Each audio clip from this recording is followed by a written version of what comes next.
dami kong harvest today, promise. Ito, ilan na to? 7. Yan, 7 yung harvest natin. Oh, gumugulong ba? Yan, oh. 7 yung na-harvest natin today. Pero may iha-harvest pa, meron pa. Di pa tapos mga idol. Guys, hello everyone, have a nice day. Kaya nandito ako naman sa aking garden. Sabi ko nga sa inyo, my daily routine is to visit my garden sa aking mga halaman every morning. This time is 6:45 in the morning, no. After kong mag-engage at mag-upload ng morning ko sa aking FB, ay bumibisita na talaga ako dito sa aking garden, no. So, ayan, today ay mag-harvest ulit ako ng aking pipino kasi ano na siya, magmamature na siya ulit. So, sayang. So, ayan, samahan niyo ako sa aking pag-harvest at pagtatanggal ng mga old na dahon, no? Yung mga dahon ba na ng ating mga sili dito sa aking mga halamanan. So, ililinisan natin. Okay, mga lods. So, today is mag-harvest ako ng aking pipino. Ayan, another. Ayan, we have the bigger one. Talaga. Oh, too much big. And we have pa dito. Ayan, oh. Marami tayong i-harvest na naman today. And we have pa dito sa kabilang side. So, ayan ang ating mga i-harvest for today. Wow. Yan, the biggest one. Ang dami. Alam nyo, sa isang linggo, twice akong nakaka-harvest. Pero hindi ko na siya binibenta kasi pang sari-sarili lang din. Kasi hindi pa naman ito sobrang ganun karami, no? At ito yung nakaka-harvest lang tayo mga 5 piraso every harvest natin, no? So, sa twice a week ako nag-harvest ay meron tayong mga 10 to 12 pieces na na-harvest. Ayan, oh. Diba? Ayun, grabe. At ito pa, oh. Ang dami natin i-harvest na naman. Grabe na siya. Thankful talaga. Oh my G. Yan ang ating mga i-harvest. Wow. Laki. Lalaki nila. Yan mga lods. Tumutusok lang dyan sa lupa. Kasi ito, bumunga siya sa puno kaya hindi natin hindi natin siya maiibitin. Talagang dyan lang siya. Hindi siya pwedeng tanggalin dyan.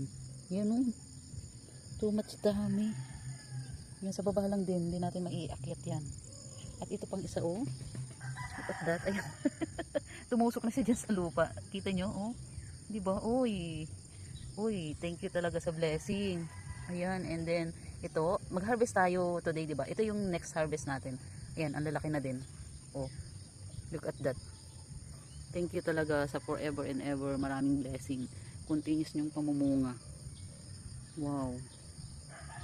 I'm happy and I'm so blessed talaga. Thank you talaga sa lahat ng blessing. Sipag lang mga lods talaga, makaka-harvest talaga tayo lagi.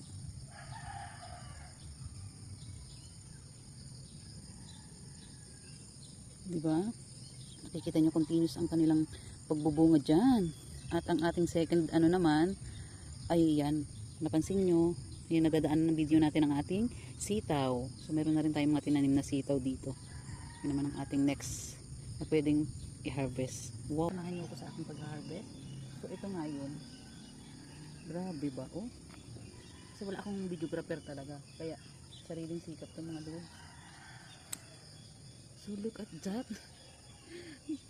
May harvest today. It's too much big. Look at that, oh. It's almost isang dangkal ko yung pipino. Nakakatuwa, diba? Oh, we have another.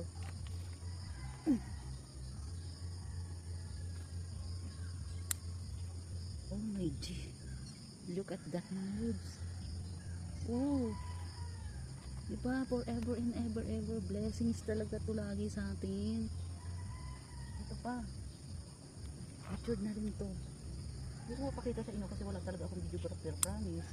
Yan, meron na naman tayong pabilog ng mga lods. Nakakatuwa, no? Yan ang ating pangkuha ba? Nakakatuwa. Kasi iba-iba yung shape. Too much big. Yan.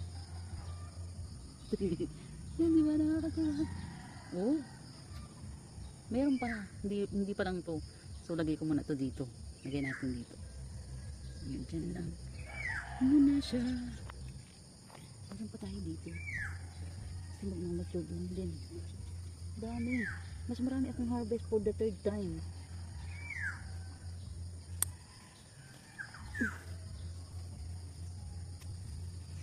Yan mga guys. Oh. Yung tawa ko, grabe. Ay, grabe, oh. Ang dami natin harvest. Meron pa. Hindi pa tapos to. Oh, diba? Yan ang harvest ko. Oh, today, meron akong 4 dito. 5. Sorry, 5. Meron akong 5 na harvest. Pero hindi pa, meron pa. Grabe, ngayon ko na-realize talaga na mas marami yung harvest ko today. So, every harvest ko dumadami ng dumadami. Nakakatuwa. So, dito muna. Muna harvest natin. Nandito muna siya. Kasi meron pa akong i-harvest doon. Doon, oh. Wait lang mga idol.